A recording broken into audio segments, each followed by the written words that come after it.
오늘 하나님께서 저희들에게 주시는 말씀은 출애굽기입니다. 출애굽기 11장 4절에서 8절, 또 12장 29절에서 32절까지의 말씀입니다. 제가 봉독해 드리도록 하겠습니다. 모세가 바로에게 이르되 여호와께서 이와 같이 말씀하시기를 밤중에 내가 애굽 가운데로 들어가리니 애굽 땅에 있는 모든 처음 난 것은 왕위에 앉아 있는 바로의 장자로부터 맷돌 뒤에 있는 몸종의 장자와 모든 가축의 처음 난 것까지 죽으리니 애굽 온 땅에 전무후무한 큰 부르짖음이 있으리라.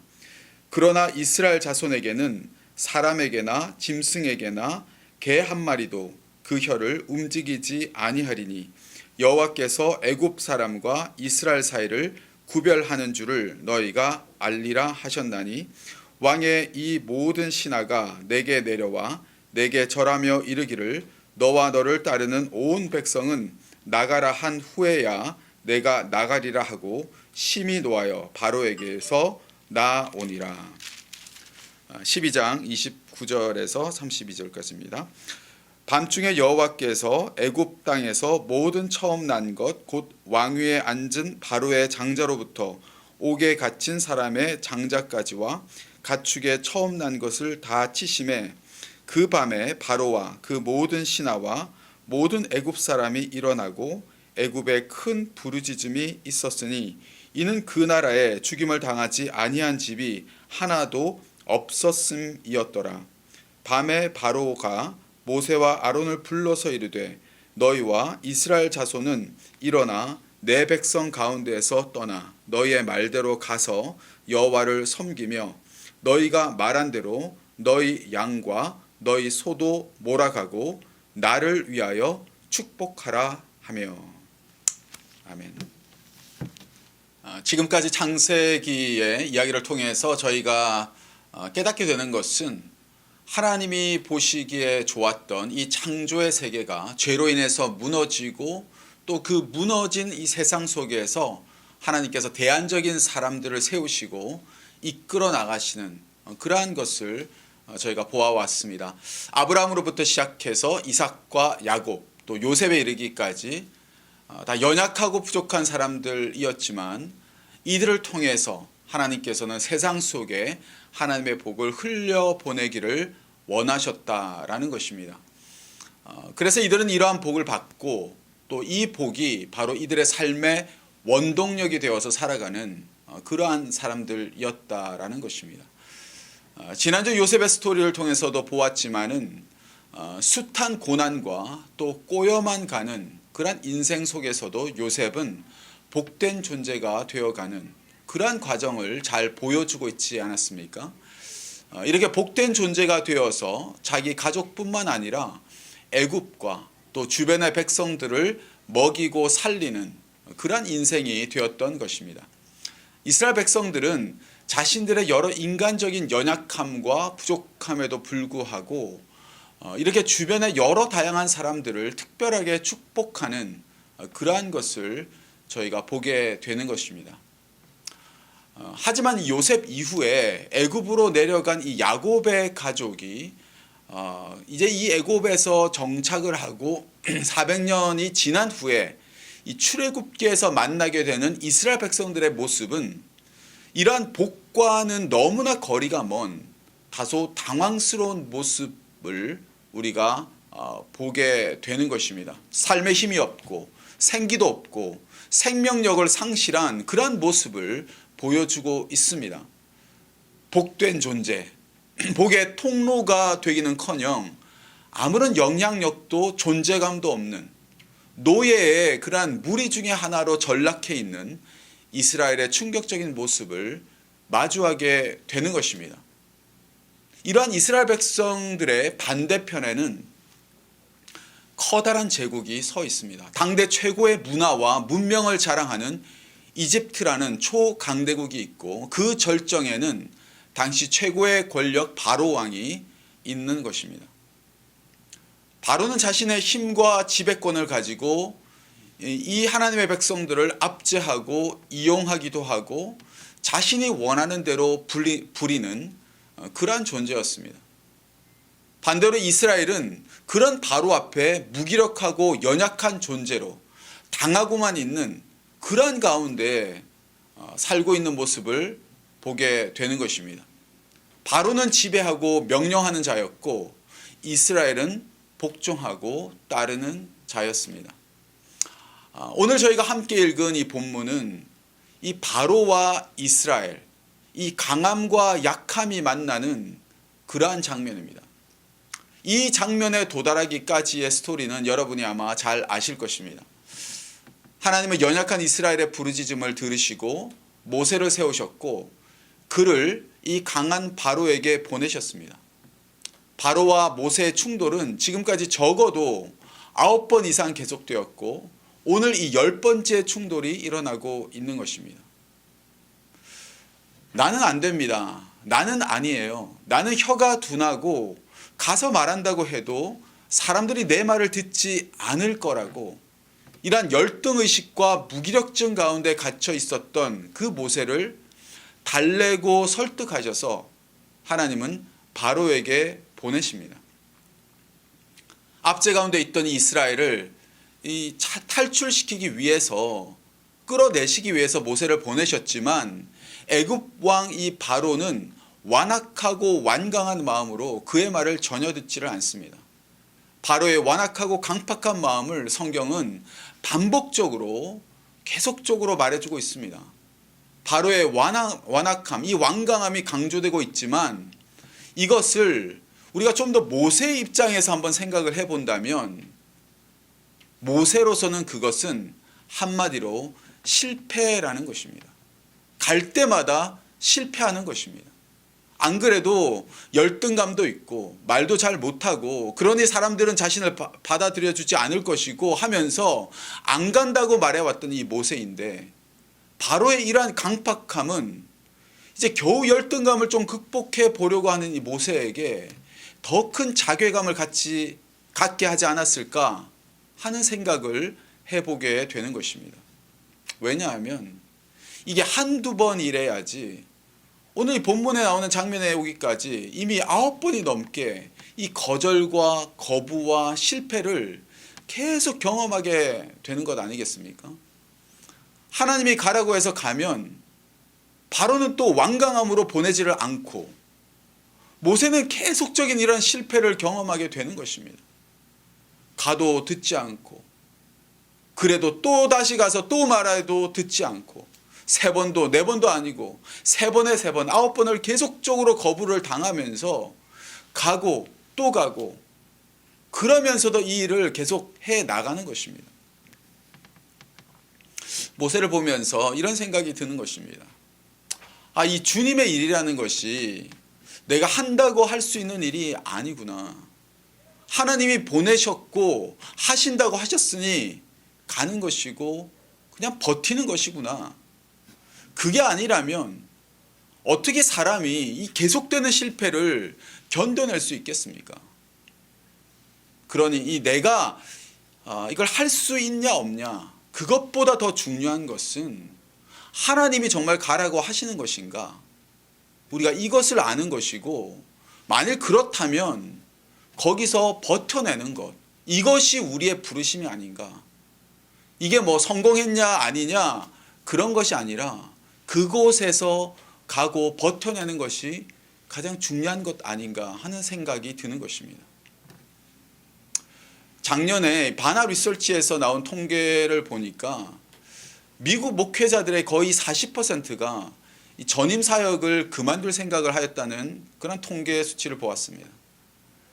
지금 이 팬데믹의 이 상황 속에서 이 교회가 얼마나 심각한 상황 가운데 있는지를 단적으로 보여주고 있다라는 것입니다.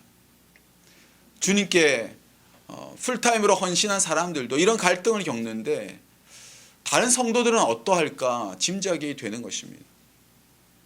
오늘날 우리에게 참 더더욱 요구되어지는 것은 이 모세와 같은 이러한 버텨냄이 아닌가라는 생각을 하게 되는 것입니다. 그렇게 10번째로 바로에게 나아간 이 모세가 바로에게 하는 말을 여러분 한번 주목해서 보시기 바랍니다. 여호와께서 이같이 말씀하시기를 밤중에 내가 애굽 가운데로 들어가리니.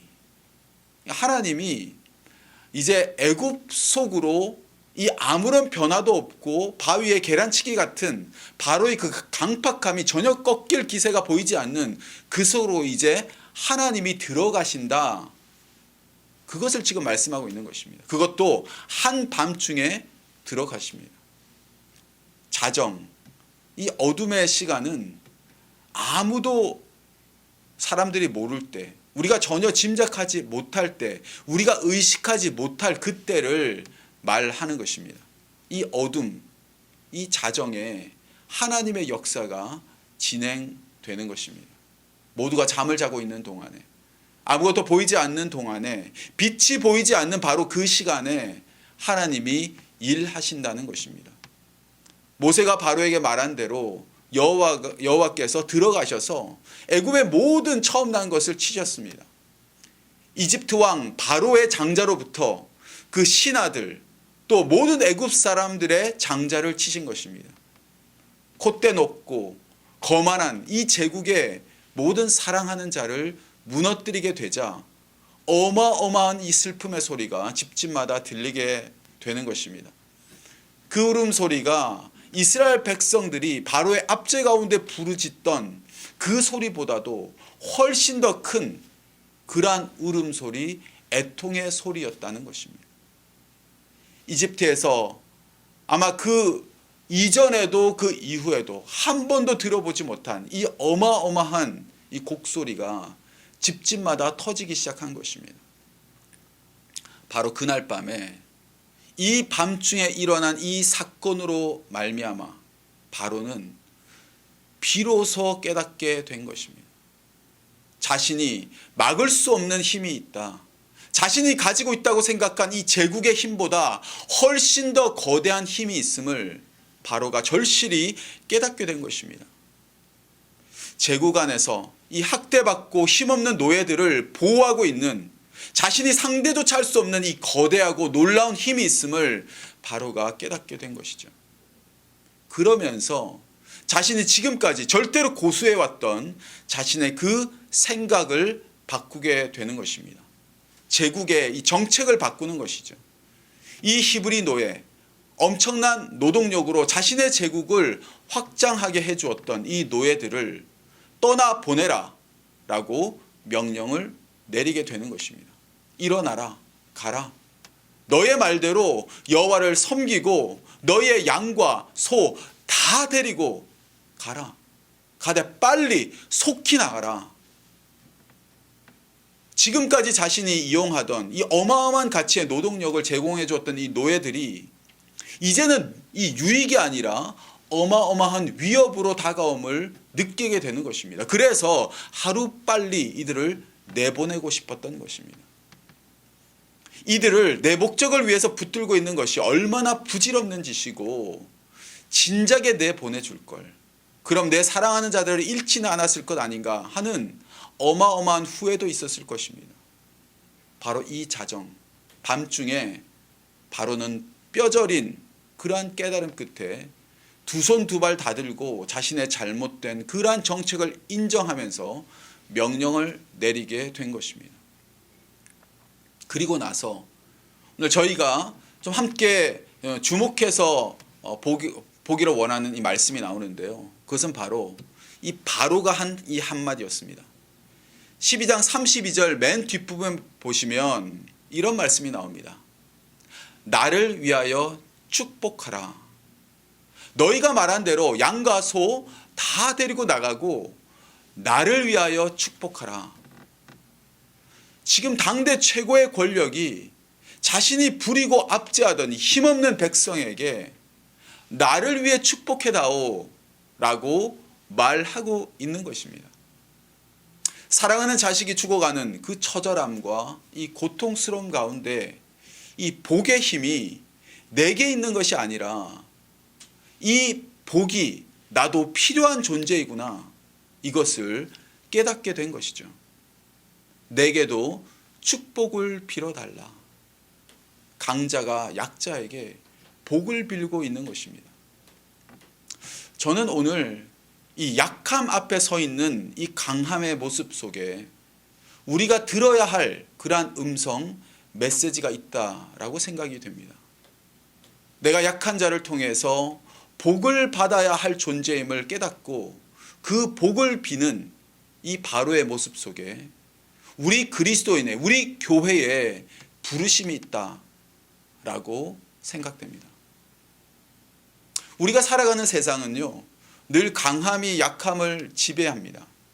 그것이 순리이고 우리도 그렇게 살아갑니다. 그래서 돈을 버는 것이고 힘을 기르는 것이고 실력을 기르는 것입니다. 하지만 오늘 바로와 이 모세가 만나는 이 장면 속에서 이 순리가 역전되는 것을 보는 것입니다. 강함이 지배하고 명령하고 소리쳐야 하는데 오히려 그 강함이 약함 앞에 머리를 숙이고 있습니다. 우리는 여기에서 강에서 약이 아니라 약함에서 강함으로 흐르는 이 복, 이 생명력을 보게 되는 것입니다. 성경을 통해서, 역사를 통해서 우리는 이러한 모습을 종종 보아왔습니다. 다윗과 나단의 만남도 그렇습니다. 밧세바를 범하고 그 남편까지 없애는 이 끔찍한 죄를 저지른 다윗. 그가 막강한 권력은 가졌지만 나단이란 일개 그 선지자 앞에 자신의 죄를 보게 되는 것입니다. 헤롯 왕과 세례 요한의 만남도 그렇습니다. 동생의 아내를 취한 것이 옳지 않다라고 지적한 이 세례 요한을 헤롯은 옥에 가두고 그를 죽이려 하지만 헤롯 왕은 그를 두려워합니다. 세례 요한 앞에 선 헤롯 왕의 모습이 떠오르는 것입니다. 빌라도와 예수의 만남은 어떻습니까? 빌라도가 예수를 신문할 때도 마찬가지였습니다. 그는 예수를 십자가에 넘기지만 자신의 손을 씻습니다.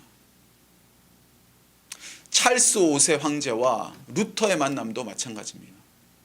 신성 로마 제국의 황제 찰스 5세가 로마의 권위와 면죄부를 비난하던 이 마르틴 루터를 신문할 때도 그랬습니다. 찰스 5세 이 황제 앞에 루터는 자신의 양심의 소리를 거부할 수 없다라고 외칩니다. 한 일개 수도사가 신성 로마 제국의 황제 앞에서 외치는 그 모습을 떠올리게 되는 것입니다. 히틀러와 본헤퍼의 만남도 그렇습니다. 많은 독일의 교회가 침묵의 동조를 하고 있었던, 그 침묵의 동조를 받고 있었던 히틀러가 본헤퍼 앞에서 역시 그러했을 것입니다.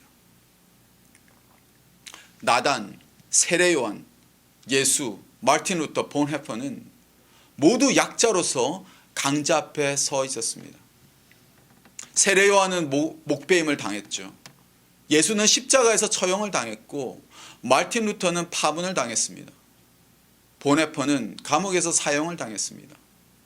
이들은 죽었지만 이들이 이겼고 이들이 남아 있습니다. 오늘날 교회, 바로 우리 그리스도인들 역시도 이 강함 앞에 설 수 있는 용기가 필요하다라는 것입니다. 주님이 부르신 자리, 사람마다 다 다를 것입니다.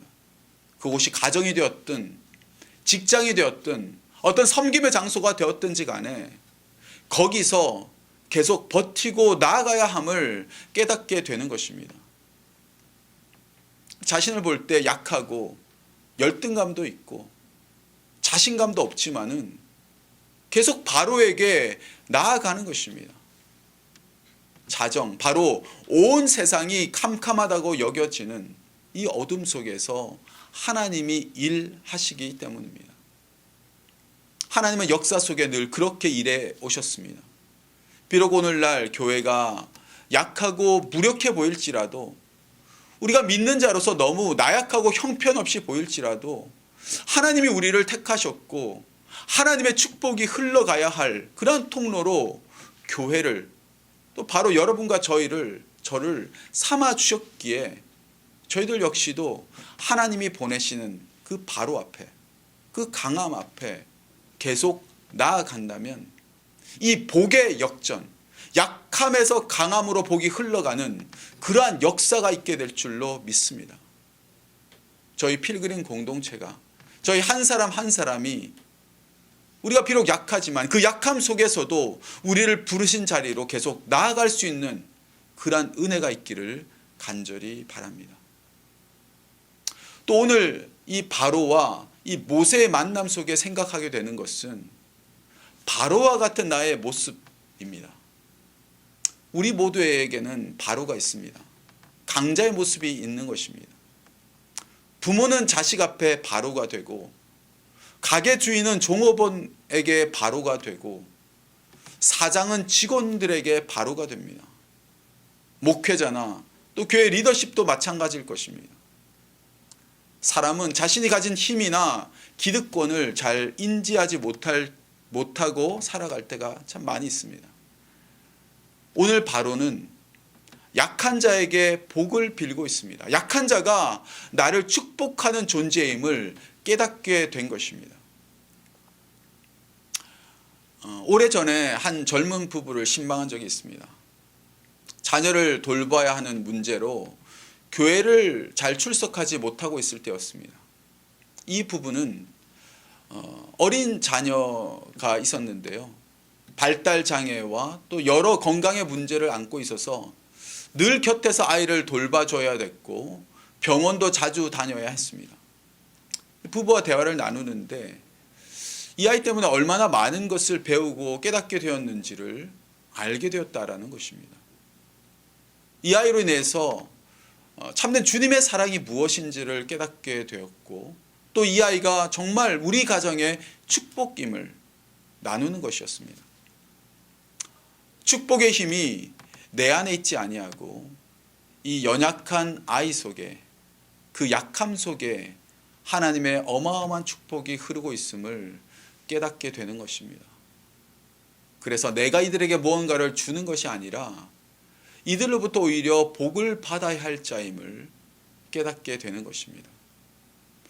오늘 바로가 모세에게 나를 위하여 축복해달라는 말은 이 복이라는 것이 전혀 예상치 않은 곳에 있음을 우리에게 말씀해주고 있는 것입니다. 생각지 못한 곳에서 복이 나올 것이라고는 전혀 상상하지 못했던 바로 그곳에서 복이 있다, 복이 있음을 우리에게 말씀해 주는 것입니다. 내가 소리치고 괴롭히고 미워했던 자들로부터 복을 받아내야 하는 것입니다. 바울은 십자가의 도를 말하면서 고린도 교회에 이런 말을 합니다.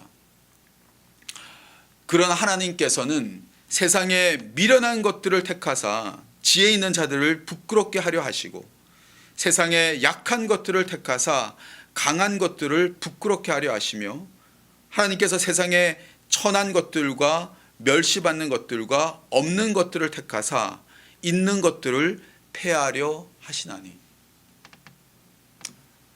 사랑하는 성도 여러분, 우리 모두는 내가 약한 자임과 동시에 강한 자로 살아가고 있습니다. 아마 그 강함은 상대적 강함일 것입니다. 좀 약하고 내가 좋아야 되고 작고, 그래서 때로는 무시하기도 쉽고, 바로 그러한 사람이 내가 복을 구해야 할 자임을 우리가 한번 기억할 수 있기를 바랍니다. 가장 약하고 또 가장 어리석게 보이는 그 십자가를 통해서 온 인류를 구원한 이 역설이 우리의 삶 가운데도 계속 발견되어질 수 있기를 바랍니다. 그것이 내게 선물이고 나를 축복하는 것임을 깨닫고 그렇게 살아갈 수 있는 저와 여러분의 삶 되시기를 주님의 이름으로 축원드립니다. 시간 함께 기도하겠습니다. 부족하고 연약한 자이지만 택하여 주시고 불러주신 그 주님을 이 시간 바라보기 원합니다. 주님의 부르심을 붙들지 않고 내 힘과 내 능력으로는 감당할 수 없사오니 주님이 보내시는 곳에 갈 수 있는 힘과 용기를 주시고 또 잘 버텨나갈 수 있는 은혜를 주옵소서. 함께 기도하겠습니다.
계속해서 기도하겠습니다. 나 역시 누군가에게 강한 자일 때가 있습니다. 작은 자, 약함에 있는 자를 볼 수 있는 눈을 주시고 그들이 내게 선물이요 축복임을 깨닫게 하여 주옵소서. 세상에 미련하고 약한 것들, 천하고 멸시받는 것들을 귀하게 여길 줄 아는 그러한 은혜를 허락하여 주옵소서. 함께 기도하겠습니다.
하나님 아버지, 참으로 감사합니다.